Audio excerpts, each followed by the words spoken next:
Subscribe कीजिए हमारे इस यूट्यूब चैनल स्टडी स्टार्स 27 को और लेटेस्ट वीडियो के लिए इस बेल आइकन को क्लिक करें।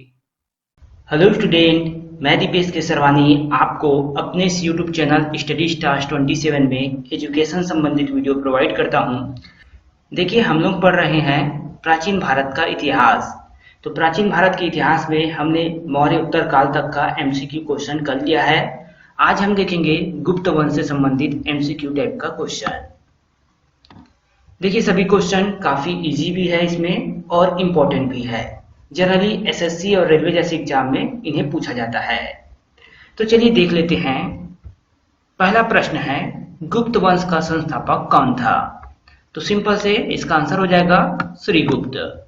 Option number C, Srigupta. चलिए आगे देखते हैं हम लोग अगला प्रश्न। सेकंड क्वेश्चन है, गुप्त वंश किसके सामंत थे? तो गुप्त वंश जो है वो कुषाणों के सामंत थे। ऑप्शन नंबर सेकंड, कुषाणों के सामंत थे गुप्त वंश। आगे देखते हैं हम लोग क्वेश्चन नंबर थर्ड, गुप्त वंश के किस शासक ने सर्वप्रथम महाधिराज की उपाधि धारण की? तो महाधिराज की उपाधि धारण चंद्रगुप्त प्रथम ने की। ध्यान रखिएगा, चंद्रगुप्त मौर्य मौर्य वंश से है और चंद्रगुप्त प्रथम यहाँ पर गुप्त वंश से है। चलिए आगे देखते हैं हम लोग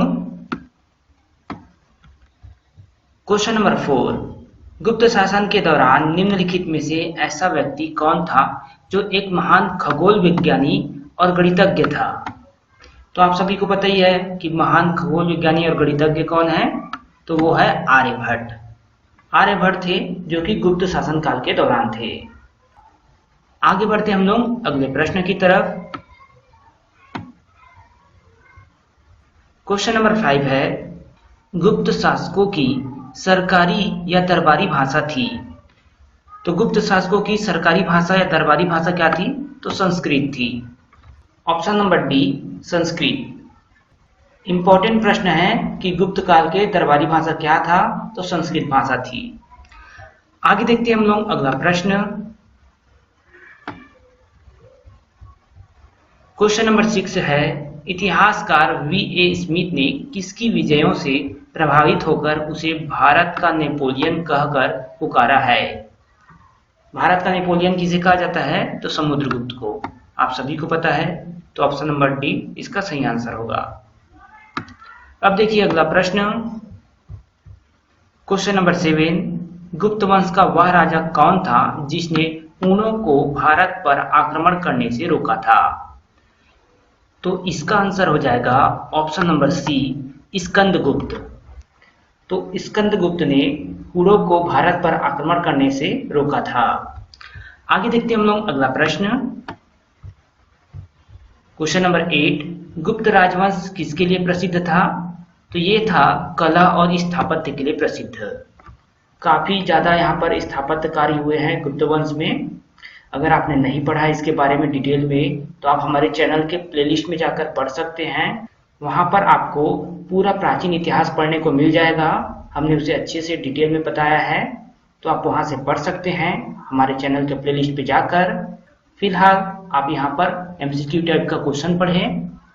तो कला और स्थापत्य के लिए प्रसिद्ध था गुप्त राजवंश।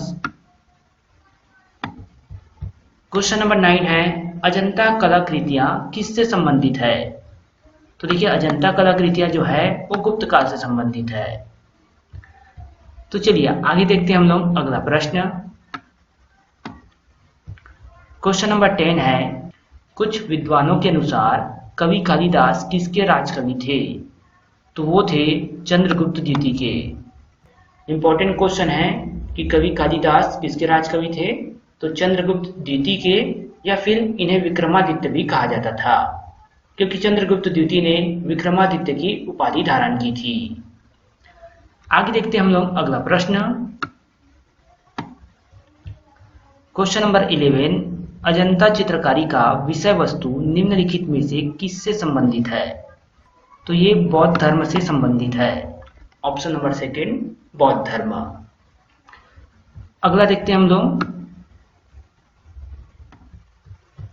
क्वेश्चन नंबर 12, उत्तर गुप्त युग में जो विश्वविद्यालय प्रसिद्ध हुआ है वह था। तो कौन सा विश्वविद्यालय प्रसिद्ध हुआ?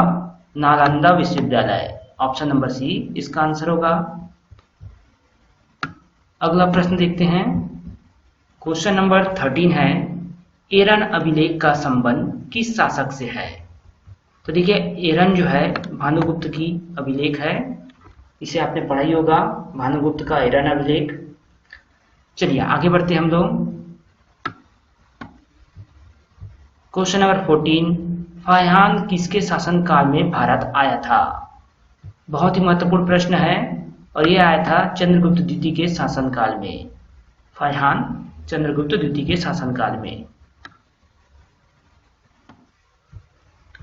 क्वेश्चन नंबर 15, भारतीय संस्कृति का स्वर्ण युग गोल्डन एज कहा जाता है, तो कौन सा काल है वो है गुप्त काल। ऑप्शन नंबर डी, गुप्त काल को भारतीय संस्कृति का स्वर्ण युग कहा जाता है, क्योंकि यहाँ पर क्या हुए हैं, स्थापत्य कार्य अधिक हुए हैं, कला एवं स्थापत्य से संबंधित कार्य अधिक हुए हैं। आगे बढ़ते हम लोग। क्वेश्चन नंबर 16, फाहियान कहाँ का निवासी था? तो फाहियान जो था वो चीन का निवासी था। ऑप्शन नंबर सी इसका आंसर होगा। कहाँ का निवासी था वो? चीन का निवासी था। अब बढ़ते हम लोग आगे। क्वेश्चन नंबर 17, सेतु बंध का रचनाकार प्रवरसेन द्वितीय किस वंश का शासक था? तो प्रवरसेन द्वितीय जो था वो वकाटक वंश का शासक था और इसी के शासनकाल के दौरान कालिदास छत्तीसगढ़ गए हुए थे और वहां पर ठहरे हुए थे। चलिए आगे बढ़ते हम लोग। क्वेश्चन नंबर 18, किस गुप्तकालीन शासक को कविराज कहा गया? तो बहुत ही अच्छा क्वेश्चन है और आंसर होगा ऑप्शन नंबर सी, समुद्रगुप्त को। समुद्रगुप्त को कविराज कहा जाता है। साथ ही वीणा वादक भी कहा जाए तो वो भी समुद्रगुप्त है। आगे देखिए, क्वेश्चन नंबर 19 है, स्कंदगुप्त को किस स्तंभ लेख में सक्रोपम कहा गया है? तो स्कंदगुप्त को कहोम स्तंभ लेख में सक्रोपम कहा गया है। अगला प्रश्न देखते हैं हम लोग।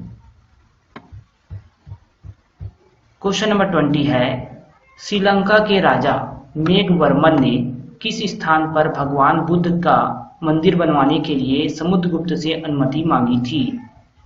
तो उसने बोध गया में मंदिर बनवाने के लिए समुद्रगुप्त से अनुमति मांगी थी। काफी महत्वपूर्ण प्रश्न जो हमने इसमें कवर किए हैं, थोड़े सरल थे और एग्जाम में पूछे हुए क्वेश्चंस हैं, तो इन सभी क्वेश्चन और आंसर को आप याद रखिएगा। बाकी आपको वीडियो पसंद आया हो तो इस वीडियो को आप लाइक करें और अगर कोई नया स्टूडेंट हमारे चैनल में पहली बार आया हो तो चैनल को सब्सक्राइब करें।